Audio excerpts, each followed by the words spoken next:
¿Qué tal, jóvenes? Buen día. Espero que se encuentren bien. Por el día de hoy vamos a continuar con lo que viene siendo los temas de la clase pasada. Si ustedes bien recuerdan, en la clase pasada vimos lo que viene siendo principalmente lo que es el hardware y el software. Que en términos sencillos yo les mencionaba que hardware viene siendo principalmente todo lo que tú puedes tocar de una computadora, toda la parte física en este sentido de la computadora que puedas en este caso tocar, tanto interno como externo, que era donde hablábamos que existen dos tipos de hardware en este sentido, o manera de verlo, que viene siendo el hardware externo, que podría ser el teclado, la pantalla, el mouse, bocinas, impresora, escáner, etcétera. ¿Sí? Cualquiera de estos dispositivos se considera como hardware externo, todo lo que puedes tocar externamente. Y hardware interno, pues en este caso entra lo que viene siendo tarjeta madre, disco duro, memoria RAM, fuente de poder, tarjeta gráfica, entre otros dispositivos. Entonces toda la parte interna viene siendo la clasificación dentro de hardware interno. Y en el caso de software, pues en términos sencillos yo les mencionaba que todo lo que no puedes tocar de una computadora se considera como software. En este caso es la parte lógica de una computadora en la cual pues obviamente entran lo que viene siendo programas o aplicaciones que también ustedes lo pueden conocer de esa forma. Asimismo lo que viene siendo sistemas operativos. Toda esta parte del software pues obviamente no se puede tocar en este sentido y siempre el hardware va ligado al software y el software va ligado al hardware. Son los dos dependientes de cada uno. Entonces, vimos un poco de introducción a lo que viene siendo partes importantes de la computadora. Ya ustedes mismos me preguntaban qué elementos eran importantes al momento de lo que viene siendo comprar una computadora, armarla, y yo les mencionaba que en este caso es importante, al menos para mi punto de vista, ver lo que viene siendo el hardware, en este caso procesador, disco duro y lo que viene siendo memoria RAM en este caso. ¿Para qué? Para saber qué tanta capacidad va a tener tu computadora para hacer ciertos trabajos. Obviamente, cada computadora se va a armar o se va a comprar dependiendo qué es lo que quiera el usuario. Aunque muchas veces, que era lo que platicábamos, pues se puede dar el caso de que se haga, pues, o se compre una computadora, pues ahora sí que dependiendo lo que tengamos económicamente, porque en muchos casos, pues los equipos suben de precio, tomando en cuenta también el cambio del tipo del dólar. Entonces, son situaciones que se van dando y en algunos casos, simple para sacar la situación, pues se compra una computadora en la cual pues sea accesible económicamente. Pero eso no nos impide que tengamos en cuenta ciertos puntos sobre el hardware para saber cuál es el mejor equipo, para que al menos la inversión, porque obviamente ya en ese sentido pues es una inversión que en algunos casos puede costar un poquito de trabajo, pues valga la pena en este caso. Ya obviamente dependiendo de lo que se vayan a tener que hacer y pues la solvencia económica, pues se puede pensar en equipos para desarrollo, para lo que viene siendo diseño, para lo que viene siendo videojuegos, trabajo de arquitectura, etcétera. Entonces, obviamente cada uno ocupa ciertas condiciones.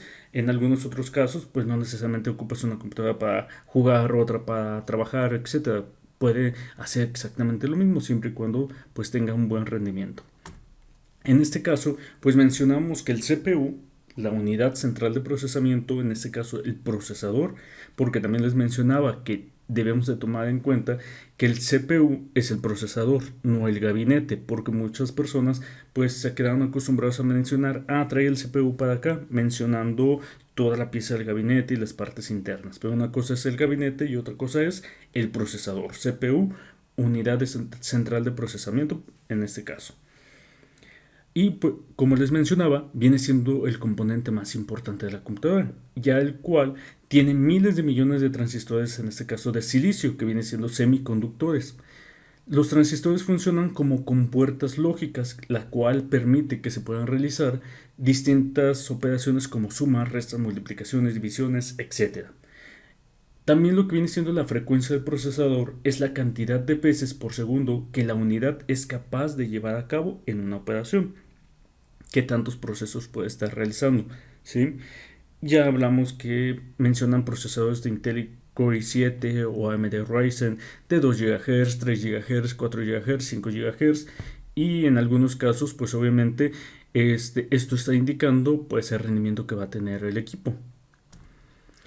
También mencionábamos que era muy importante tener en cuenta el procesador que ustedes estaban comprando. En el caso de Intel, normalmente pues tiene diferentes tipos, lo que viene siendo Pentium Dual, lo que viene siendo Celeron, lo que viene siendo eh, Intel Core i3 y Core i7, etc. Entonces es importante saber qué tipo de procesador estamos comprando. ¿Por qué? Porque en algunos casos muchas ofertas que se dan, sobre todo en estas fechas, pueden ser equipos que ya tengan tiempo, los cuales pues a lo mejor la relación de precio con la tecnología que te están dando no corresponde. Además de que hasta cierto punto debemos de tener en cuenta que cada 3 años, o al menos así se manejaba, la tecnología se volvía obsoleta, o al menos hasta ciertos términos. No quiere decir que la computadora ya no vaya a funcionar, pero sí mencionaba que pues obviamente ya se considera obsoleta en este sentido. Entonces, en el caso del Intel Core i7 que tenemos aquí en pantalla, siempre trae unos números que viene siendo principalmente el modelo y la generación. Normalmente, ahorita que es el año 2020, estamos en lo que viene siendo la 10ª generación. Entonces, si nos vamos por año consecutivo, pues en el 2014 era generación, cuarta generación, 2015 quinta generación, 2016 sexta generación y así consecutivamente. Entonces, si el equipo que están por comprar dice Intel Core i3 o i5 o i7 con un 8 o un 7 o un 6, significa que pues obviamente ese equipo tiene ya 3 años, 4 años, 5 años, dependiendo en este sentido. También debemos de tomar en cuenta lo que viene siendo sufijos adicionales, lo que viene siendo una letra al final, que en este caso nos va a decir el tipo de procesador que estamos utilizando, ya sea un tipo U, que es de bajo consumo para portátiles, por ejemplo, o H, que es de alto rendimiento para portátiles, o una letra K que pueda llevar al final, en la cual va a significar que el equipo es de sobremesa, en este caso el procesador. Asimismo, permite lo que viene siendo el overclocking, que también ya lo platicamos en clase. Normalmente esto permite que el procesador se modifique en el sentido de la velocidad, que si trabajaba a 3 GHz lo puedes aumentar a 3.5, 4, 5 GHz o hasta 6 dependiendo del tipo de procesador. Obviamente estos procesadores deben de tener las condiciones óptimas para poderlo realizar, tanto lo que viene siendo que el procesador soporte, asimismo una buena disipación del calor, porque es muy importante en este sentido que la ventilación sea la adecuada. En muchos casos pues ya se maneja lo que es nitrógeno o simplemente líquido. ¿Para qué? Para mantener una temperatura adecuada, porque pues obviamente puedes tener unas grandes temperaturas al momento de hacer un procesador que trabaje a tan altas frecuencias.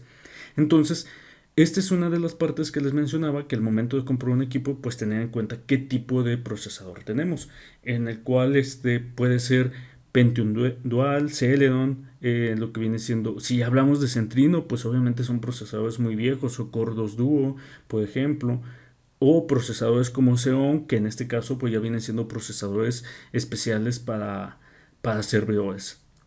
De ahí tenemos nosotros podemos estar viendo las comparativas, por ejemplo, en la serie U, por dar un ejemplo, porque recordemos que son varios en este sentido, pues nos habla lo que viene siendo cuántos núcleos tiene cada uno de estos procesadores, asimismo lo que viene siendo la memoria caché que tiene cada uno de estos, que en este caso la memoria caché que viene siendo una memoria de alta velocidad en la cual lo que viene de la memoria RAM llega a ese punto en la cual se viene almacenando y permite que obviamente se esté dando lectura a la información, a lo que estás procesando de una manera más rápida. Van a decir 8 megas, pero si mi memoria RAM tiene 16 gigas, 8 megas de caché, ¿de qué me van a servir? Les aseguro que 8 megas es suficiente hasta cierto punto, han ido aumentando de todos modos, pero se reflejan en la gran velocidad que tiene de lectura. Todavía es mucho más rápida que una memoria RAM, es mucho más rápida que en este caso lo que viene siendo un disco SSD que también maneja chips. Entonces es mucho más rápida y esos 8 megas es más que suficiente para el proceso que tiene que realizar. Obviamente tiene ciertas características muy especiales. Asimismo, lo que viene siendo la velocidad, su velocidad base de frecuencia, que ya también ustedes me preguntaban en la clase, que puede tener una velocidad base y también lo que viene siendo el máximo que pueden aumentar, ¿sí? Lo que viene siendo con diferentes dispositivos, hasta donde puede llegar lo que viene siendo esa frecuencia. Entonces es importante que eso tengan en cuenta al momento de lo que viene siendo comprar un procesador o comprar una computadora, porque si ustedes compran una laptop, pues normalmente pues hay que fijarnos en esas características. Si van a armar una computadora, pues también tenemos que fijarnos en las características para saber qué tipo de equipo vamos a estar comprando. Ahora, en el caso de Ryzen, que viene siendo de AMD, pues también viene teniendo diferentes modelos, lo que viene siendo el Ryzen 7 serie 2000, lo que viene siendo Ryzen 5 serie 2000 y lo que viene siendo Ryzen 5 serie 1600 o Ryzen 3 1300. Igual esta es una tabla un poquito ya antigua, es del 2018, como podemos ver. Actualmente ya hay series 3000, por ejemplo. Entonces debemos de tomar en cuenta de todos modos en este sentido. Aquí también, si ustedes se dan cuenta, me está mencionando que está haciendo una comparación con un Core i9 de séptima generación, lo que viene siendo con su prefijo X, en el cual pues podemos ver la diferencia entre uno y otro procesador, asimismo lo que viene siendo su precio en dólares. Ahora, también mencionábamos que otra parte importante pues viene siendo la memoria RAM, que viene siendo Random Access Memory por sus siglas en inglés, en la cual es una memoria de acceso aleatorio, que ya mencionábamos que la memoria RAM normalmente no es para guardar información. ¿Por qué? Porque normalmente cuando ustedes apagan el equipo, todo lo que tenga almacenado en ese momento la memoria RAM se va a liberar. Ya no va a tener absolutamente nada hasta que vuelvan a encender el equipo y obviamente va a tener información nueva. En este sentido, como ahí lo menciona, almacena de forma temporal lo que viene siendo la información, tiene una gran velocidad, obviamente comparado con el disco duro. Y hay de diferentes tipos. Ya mencionábamos que las DDR pues ya son memorias muy antiguas, que es raro el equipo que se tiene con esas memorias, así como DDR4 que viene siendo de las más recientes. Aquí podemos ver la cantidad de chips que van aumentando, cómo van cambiando cada uno de estos dependiendo la memoria. Entonces va aumentando en este sentido la tecnología y también la gran capacidad que podemos tener. Lo que viene siendo las memorias DDR, como ahí lo menciona, salieron aproximadamente como en el año 2002. DDR2 en el año 2005, lo que viene siendo DDR3, que muchos equipos todavía trabajan actualmente con DDR3 desde el 2008, y lo que viene siendo DDR4 menciona que a partir del 2013.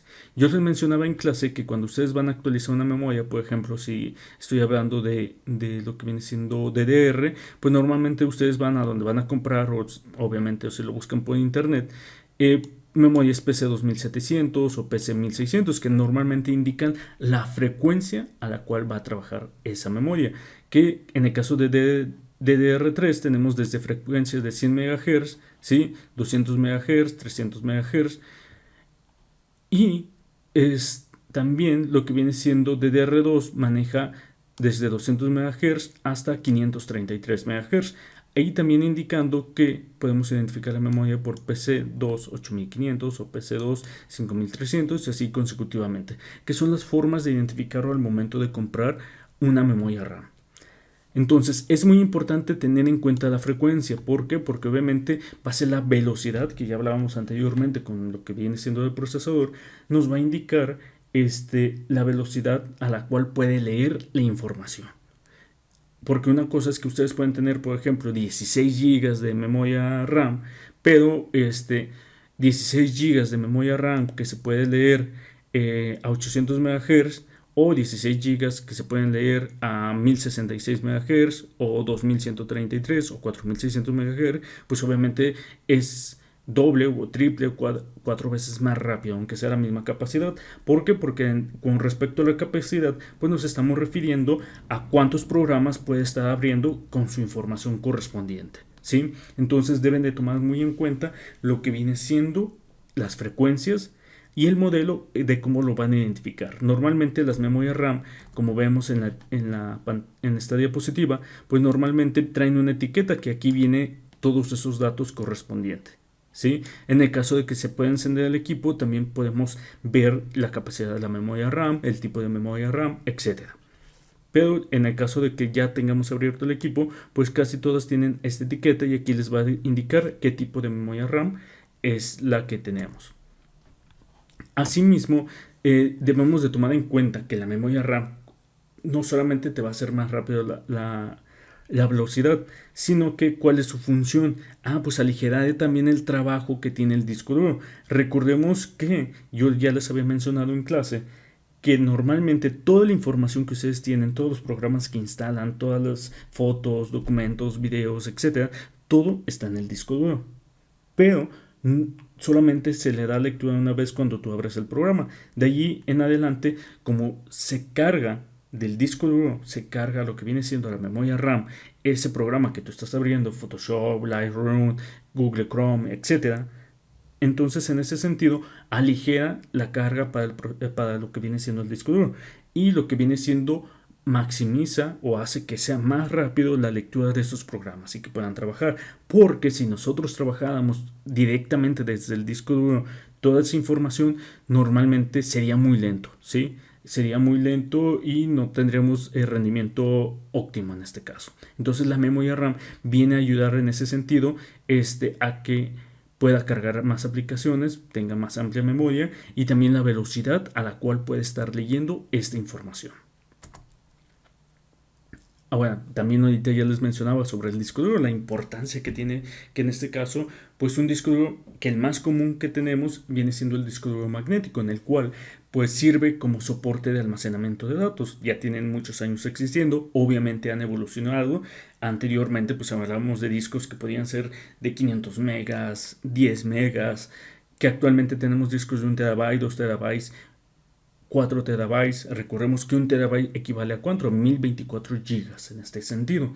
Entonces, el disco duro magnético almacena la información a través de lo que viene siendo sus pistas y varios sectores, ¿sí? Este disco normalmente puede tener uno o dos o tres o varios platos, tiene lo que viene siendo su cabezal de lectura y escritura. Y estos platos deben de estar herméticamente cerrados, que es lo que menciona aquí. Normalmente esta caja viene completamente limpia e herméticamente cerrada para evitar la entrada de polvo, ¿sí? En la siguiente imagen que tenemos aquí abajo podemos ver en línea roja lo que viene siendo las pistas, cómo se consideran las pistas dentro de un disco duro. Asimismo, lo que viene siendo en magenta o morado, dependiendo cómo ustedes lo vean, lo que viene siendo los sectores, porque se divide en sectores, las pistas se van a dividir en sectores, y asimismo en verde tenemos lo que viene siendo los clústeres. Entonces la información se va leyendo de estos discos, se almacena, se escribe y se lee. Los discos duros magnéticos tienen ventajas y desventajas. Sus ventajas es que son más durables hasta cierto punto, pero también sus desventajas es que es más lenta la lectura a comparación de otros discos, y también lo que viene siendo es que es muy susceptible a los golpes. Entonces, con el tiempo, lo que viene siendo el cabezal va dañando lo que es el disco principalmente al momento de darle leves golpes, o también si tienen la mala costumbre de apagar el equipo de repente, pues normalmente la aguja trata de regresar a su posición adecuada. Pero cuando está en una posición diferente, pues ¿qué es lo que pasa? Normalmente se trata de volverse a acomodar en su lugar, y eso también puede provocar algún daño en el disco. Cuando se dañan los discos duros, normalmente se ocupan ya aplicaciones especiales para poder tratar de recuperar la información.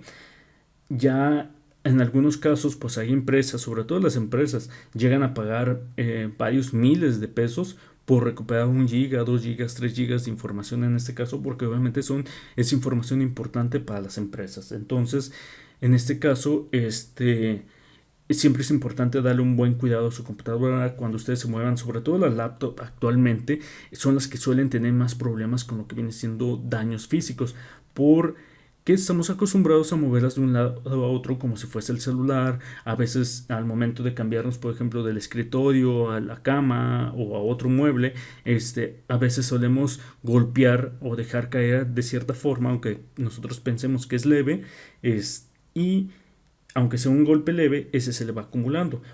¿Por qué se van dañando también los discos? Recordemos que un disco puede girar de 5000 hasta 7000 revoluciones, o creo, si mal no recuerdo, hay otros que hasta 9000. Entonces, imagínense, es un disco que está dando vueltas 5000 veces por minuto, y de repente le das un golpe o le das un apagón o recibe un golpe muy brusco, porque también hay golpes leves y golpes muy bruscos en los cuales pues esos van a dejar completamente inservible lo que viene siendo el disco. Ahora, los discos hay de diferentes tipos, lo que viene siendo tipo IDE, tipo SCSI, SATA y SAS, ¿sí? En este caso, lo que vienen siendo los discos IDE y los discos SATA normalmente son discos para computadora. Los IDE ya normalmente ya no se utilizan, ya es tecnología antigua. Creo que ya eso ya dejaron de funcionar a partir del 2003-2004. O sea, más bien de crear o fabricar de ese tipo de entrada. Actualmente la que predomina es la conexión SATA, que viene siendo de este tipo. En los discos en este caso que se muestran aquí en pantalla, estos vienen siendo discos para servidores, lo que viene siendo el SAS, y específicamente para racks o arreglos de discos duros, que tienen ya una tecnología especial. ¿Para qué? Para tener, por ejemplo, un disco duro puede tener 2 terabytes de almacenamiento como máximo, por dar un ejemplo. Entonces, si yo quiero en un servidor tener 20 terabytes, perdón, de información, pues ¿qué es lo que hacemos? Pues muy sencillo, compramos de ese tipo de discos y hacemos un arreglo de discos con esos 20. Entonces, al momento de sumarlos, pues nos tienen que dar lo que viene siendo 20 terabytes de información, que podría ser discos de 2 terabytes, que al final de cuentas serían menos, y nos permite acceder a 20 terabytes, pero como si fuese un solo disco. No lo vamos a ver en la computadora como si fuese, tengo un disco de 2 terabytes y tengo otro de 2 y tengo otro de 2 y otro de 2, sino que el tipo de tecnología que maneja permite que se vea como si fuese uno solo. Igual con el SAS, que en este caso pues cambia las tasas de transferencia de información. Asimismo, tenemos lo que vienen siendo los discos de estado sólido, que son mucho mejor hasta cierto punto que un disco magnético.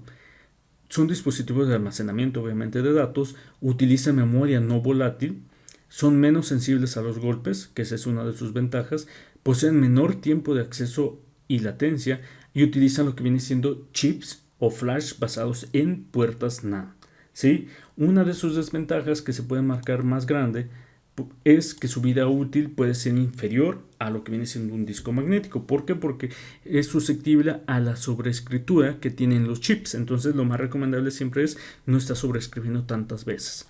Y hay diferentes tipos de discos. Vienen siendo normales, como los que conocemos, tipo SATA.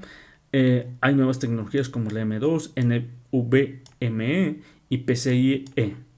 Cada uno de estos obviamente tiene su ventaja, que en este caso pueden ser un poco más veloces que una conexión SATA.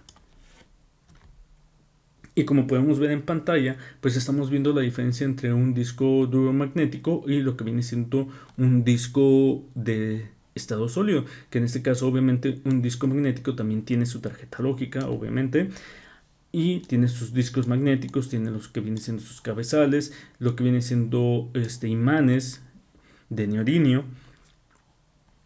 Y en el caso de un disco SSD, pues normalmente maneja pues chips NAND. Hasta ahí viene siendo las partes importantes de lo que viene siendo el hardware en este sentido, que al menos para mi consideración son de los puntos principales al momento de comprar, por ejemplo, una laptop, porque vienen siendo equipos que ya están lo que viene siendo armados, o sea, ya tienen lo que viene siendo su forma, ya tienen todos los componentes que van a tener dicha computadora y no vamos a poderlos cambiar. Mencionamos que obviamente hay algunos equipos que ya veíamos la clase pasada que sí permiten cambiar lo que viene siendo el procesador. Hay algunos que lo traen soldados, hay otro que trae un zócalo que lo podemos cambiar, pero eso va a depender mucho también de la computadora. Recordemos que también si yo quiero actualizar lo que viene siendo la memoria RAM, por ejemplo, de mi computadora, pues debo de estar consciente de las características que tiene mi equipo y que normalmente eso lo encontramos en el manual. Si por ejemplo dicen, bueno, yo ya no tengo manual o sabrá Dios dónde quedó, recordemos que también las páginas, por ejemplo, de cada una de las marcas, o sea, Dell Computer, HP, Acer, Sony, etcétera, tienen en lo que vienen siendo sus páginas lo que viene siendo esa información. Simplemente es buscar por el modelo de su equipo y van a encontrar lo que viene siendo cuánta memoria, por ejemplo, RAM puede soportar como máximo, porque puede haber equipos que soporten como máximo 16 GB y cada equipo normalmente trae dos entradas para dos memorias RAM en la mayoría de los casos. Entonces, si tu equipo dice que soporta hasta 16 GB de memoria RAM, ¿qué va a significar? Que puedo poner dos memorias de 8 GB. No significa que en un solo entrada voy a poner una de 32, ¿verdad? O una de 16. Entonces, si estamos hablando que soporta hasta 32 y quiero ponerle 32 GB de memoria RAM, pues tendría que comprar dos de 16 en este caso. Asimismo, debemos de tomar muy en cuenta que ahí también en el manual les va a indicar la frecuencia a la cual trabaja. Recordemos que, por ejemplo, si tengo dos slots de memoria RAM y voy a cambiar solamente una y una trabaja, por dar un ejemplo, a 800 MHz y la nueva que estoy comprando trabaja a 1600 MHz, por dar un ejemplo, ¿qué es lo que va a pasar? La de 800 no va a trabajar a 1600, pero la de 1600 sí va a trabajar a 800, porque se tienen que igualar las frecuencias. Entonces, pues va a ser hasta cierto punto una pérdida. Entonces, es muy importante que tengan en cuenta la frecuencia a la que van a trabajar para que los dos trabajen al mismo punto. ¿Sí? En el caso de que si en algún momento arman una computadora de escritorio por su parte, lo que viene siendo computadoras armadas, pues también debemos de tomar en cuenta lo que viene siendo la tarjeta madre, que en este caso, pues qué tipos de entradas tiene, si va a soportar tarjetas gráficas independientes, tarjetas de sonido, si va a soportar 32, 64 o 128 GB de memoria RAM, qué tipos de procesadores puede soportar, porque obviamente ya sabiendo qué tipos de procesadores va a soportar, qué memoria RAM va a soportar, qué otras tarjetas en este caso puede soportar, pues ya nosotros vamos comprando las otras piezas que vayamos requiriendo dependiendo las características que te esté indicando la tarjeta madre.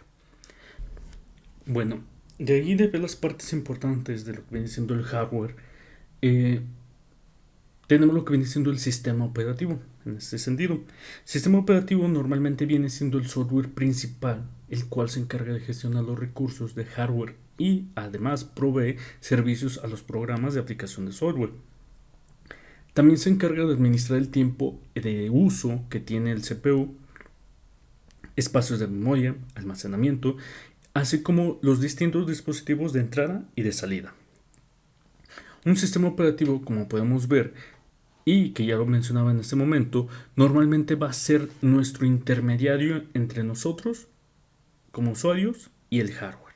¿Sí? Principalmente, el usuario normalmente utiliza lo que viene siendo la interfaz gráfica para normalmente comunicarse a través de otras aplicaciones o de otro software a lo que viene siendo el hardware, que normalmente se va a encargar de realizar distintas acciones como la memoria RAM, como lo que viene siendo el procesador, etc. Entonces, como también ahí lo menciona, el sistema operativo es importante porque se encarga de administrar qué tanto usas de memoria, de almacenamiento, del procesador sobre todo. Entonces, el sistema operativo se encarga de administrar completamente los recursos de hardware que tiene la computadora. Asimismo, pues obviamente da otros servicios a programas que se instalen en una computadora para que tengan otras utilidades en este sentido. Un sistema operativo, pues hay de diferentes versiones y diferentes marcas.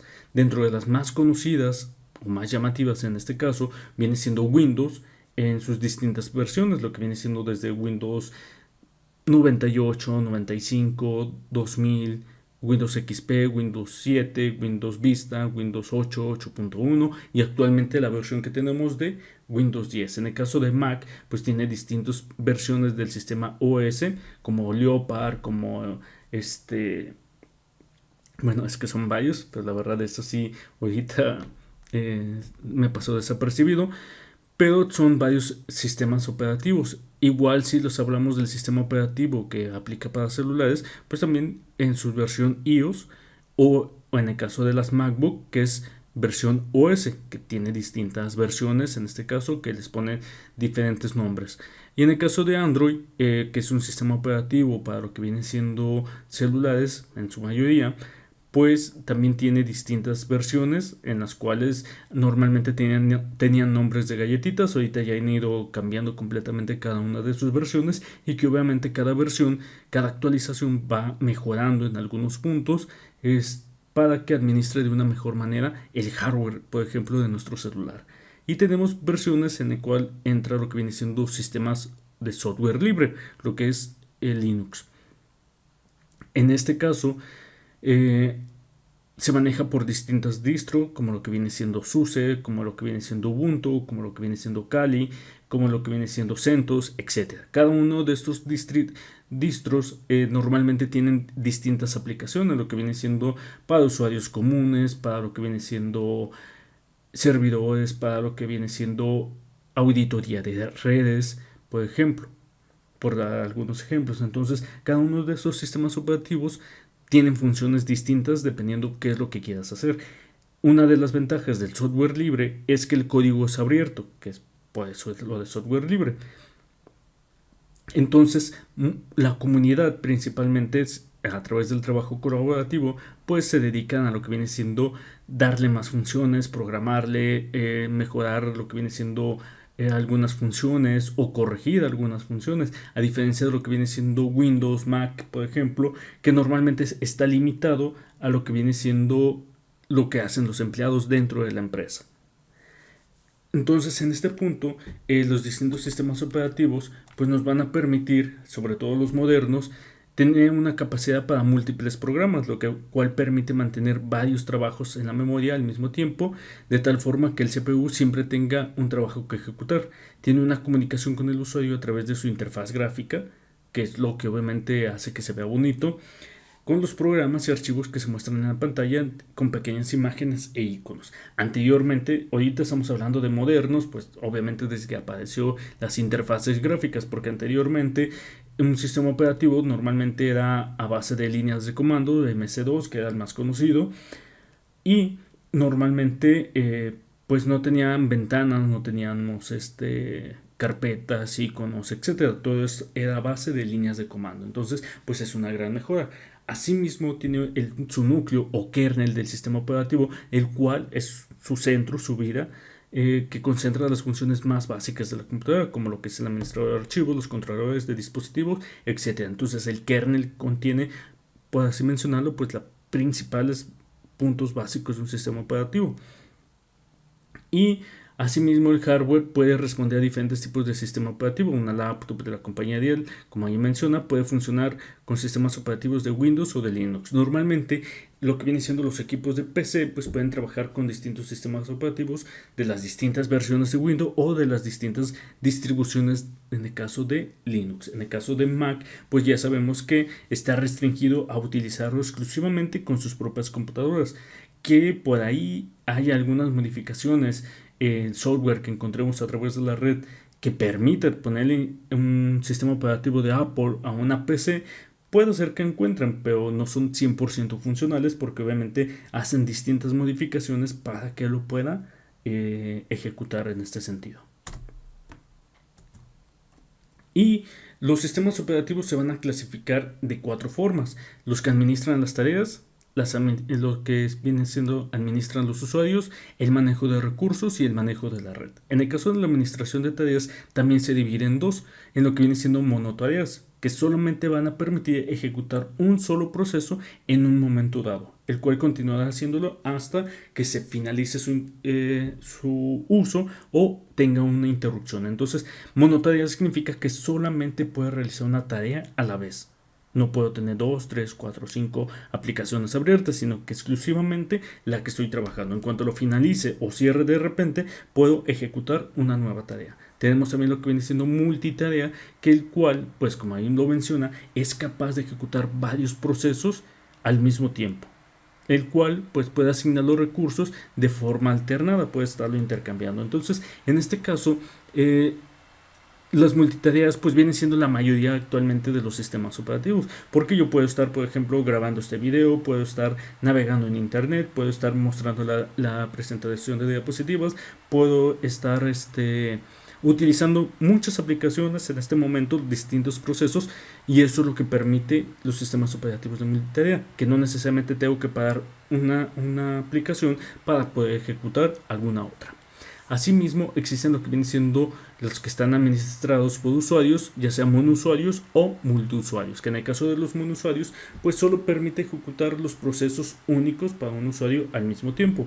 Y en el caso de multiusuarios significa que pueden estar trabajando varios usuarios a la vez con programas simultáneos, los cuales acceden a través de recursos de la computadora a la vez, ¿sí? Entonces, esa es la ventaja que puede tener también, que es multiusuario, que pueden estar 2, 3, 4 personas a la vez con múltiples programas sin ningún problema.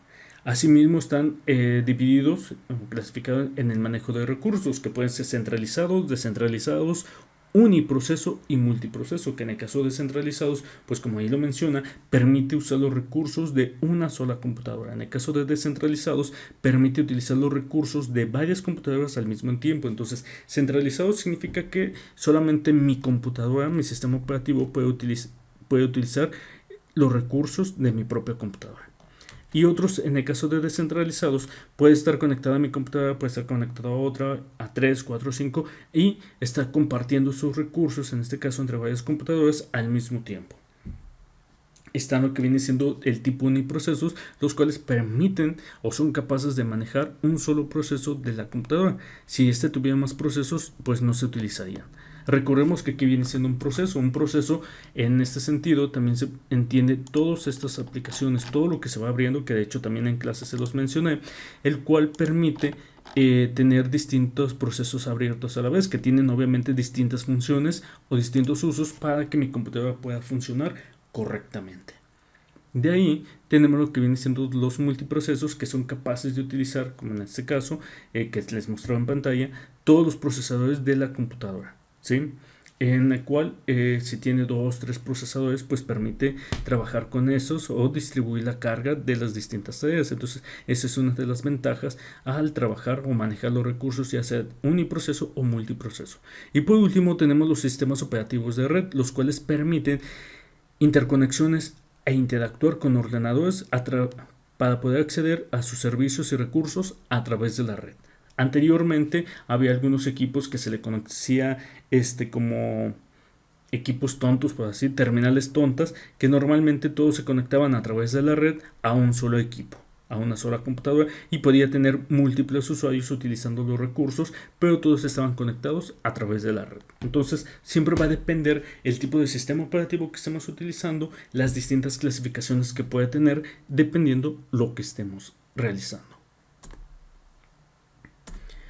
De ahí, como les mencionaba, pues puede variar. Ahora, a través del tiempo, pues ha ido evolucionando lo que viene siendo el uso de la computadora, y que en una parte de la tarea que les encargué viene siendo lo que son las generaciones de la computadora, que en este caso van a encontrar distinta información a través de la red, porque no hay, o al menos yo hasta ahorita no he encontrado una específicamente para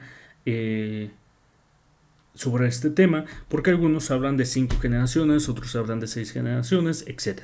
Lo que sí se sabe es que desde la primera generación pues ha intentado obviamente mejorar en este sentido lo que viene siendo los equipos, lo que viene siendo el hardware, lo que viene siendo el software. Obviamente estos equipos tienen limitaciones distintas dependiendo la generación en la que estemos. Normalmente un equipo, una computadora de las generaciones, de la primera generación, pues eran equipos muy grandes, pesaban varias toneladas, generaban demasiado calor y que normalmente estaban constituidas por botones, por lo que viene siendo tarjetas perforadas, que en aquel momento era la forma de meter información en una computadora. Asimismo, pues normalmente trabajaba por lotes, procesaba la información por lotes, a la vez que cuando él trabajaba, cuando el trabajo estaba en ejecución, este tenía control total de la máquina. Al terminar cada trabajo, el control era devuelto al sistema operativo, el cual limpiaba y leía las iniciales del trabajo siguiente. Entonces, normalmente podían solamente hacer un proceso a la vez, no como ahorita que tenemos una multitarea. En el caso de la segunda generación, pues normalmente ya se podía tener lo que viene siendo multiprogramación y multiprocesamiento, en lo cual los sistemas de multiprogramación, varios programas de usuario, se encuentran al mismo tiempo en el almacenamiento principal y el procesador se encarga de rápidamente dar un trabajo en ese sentido. También en cuestión de hardware, pues cambió mucho, principalmente ya no eran equipos tan grandes, que podían ocupar una habitación completa, sino que fueron reduciendo su tamaño. En algunos cambiaron los tipos de almacenamiento, ya no manejaban lo que vienen siendo tarjetas perforadas, sino que manejaban cintas magnéticas, principalmente. De ahí brincamos a lo que viene siendo la tercera generación, que ahí ya venimos teniendo una pantalla que en aquel entonces, primera y segunda generación, pues no teníamos ninguna pantalla en este sentido. Entonces, a partir de esta, pues ya tenemos lo que viene siendo una pantalla que trabajamos a través de un sistema operativo MS2, el cual era a través de líneas de comando. Todo era completamente a través de líneas de comando para realizar cálculos, para realizar documentos, para realizar cualquier acción. Normalmente todo es a base de líneas de comando. Asimismo, pues obviamente en cuestión de componentes, pues se redujo, porque si ustedes se dan cuenta, desde la primera generación que podía pesar una computadora varias toneladas hasta lo que viene siendo generar grandes cantidades de calor, también teníamos en la tercera generación pues ya equipos portátiles, que eso obviamente ya fue el boom en ese sentido, porque anteriormente desde la primera generación o segunda generación, pues normalmente los equipos estaban dedicados a las universidades o lo que viene siendo los militares, y de ahí pues muchas personas que pudieran usar una computadora normalmente eran personas científicas con cierto conocimiento especial para el manejo de estas. No eran como actualmente tenemos una en cada casa o en algunos casos un celular, etcétera. Entonces en la tercera generación pues se dio el paso a lo que viene siendo los equipos portátiles o computadoras personal, PC, que es el significado. Entonces en este sentido los equipos fueron mejorando. También por esas fechas, entre el 60 y 70, en lo que viene siendo la cuarta generación, pues también hubo un gran boom en la cuestión del tipo de equipo, que de hecho se hizo popular, por ejemplo, el equipo de cómputo de lo que es Steve Jobs junto con Apple, en el cual obviamente mejoró lo que viene siendo la interfaz gráfica y que permitió que hasta cierto punto pues todos los equipos en aquel entonces se esforzaran a mejorar en esa situación. Por último, tenemos lo que viene siendo la quinta generación, que pues ya en esos tiempos ya los equipos son más similares a los que tenemos actualmente. Asimismo, ya permite tener una interfaz gráfica mucho mejor, más adaptada, más fácil para el usuario. Tiene también lo que viene siendo capacidad para comunicarse con un lenguaje natural.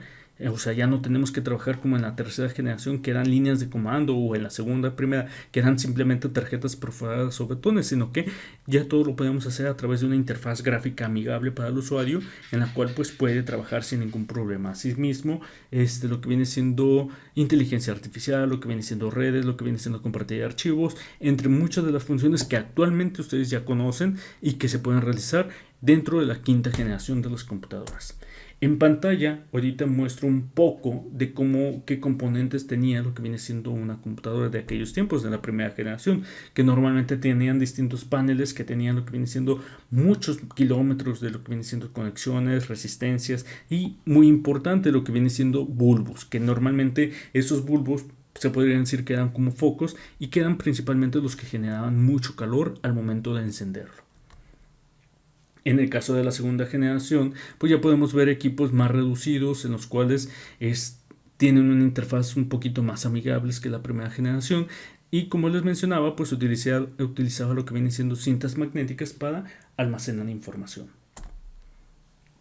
En la tercera generación pues ya vemos una evolución constante en lo que viene siendo la interfaz gráfica, desde líneas de comando hasta lo que obviamente lucharon por que su computadora tuviera una interfaz gráfica más amigable, como en el caso de la cuarta generación, que ya vemos equipos en los cuales ya puedes dibujar, en los cuales ya manejas carpetas, en los cuales ya manejas diferentes aplicaciones y no solamente líneas de comando como vemos en este otro apartado.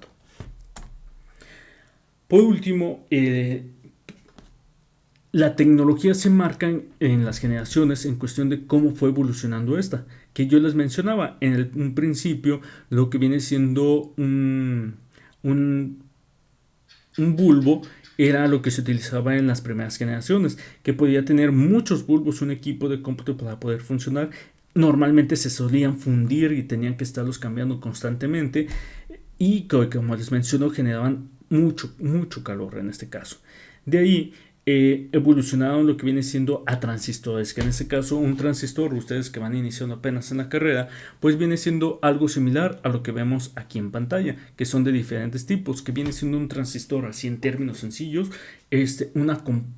como si fuese una llave que abre y cierra, que va a dejar pasar corriente o va a cerrar, dependiendo la acción que vayan a realizar. Entonces, esas tres patitas normalmente sirven como una llave para dejar o no dejar pasar corriente, dependiendo lo que yo esté realizando.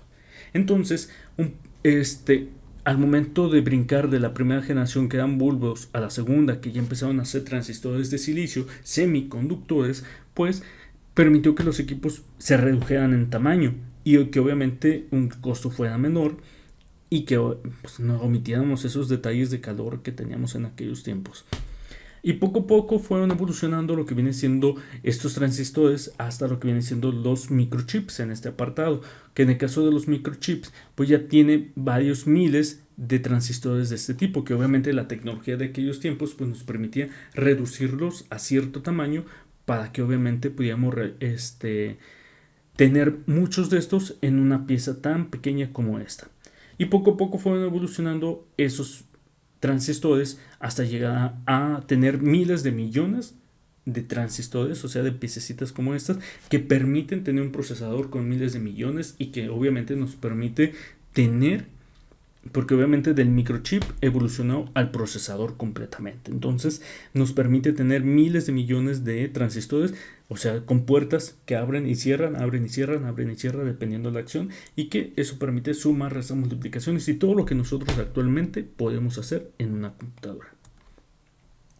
Entonces, principalmente era que vieran de forma rápida lo que viene siendo algunas características de la primera, segunda, tercera, cuarta, quinta generación, que en algunos pues se habla ya también no solamente de la computadora, sino diferentes sistemas como lo que viene siendo la inteligencia artificial, lo que viene siendo distintas situaciones. Recordemos que esto es un repaso, bueno, y también con respecto a la tarea que ya se les había dejado, y que vemos la evolución también en cuestión de componentes de hardware, que eso es muy importante al momento de evolucionar, al momento de tener equipos mejores. Bueno, jóvenes, por mi parte el día de hoy es todo.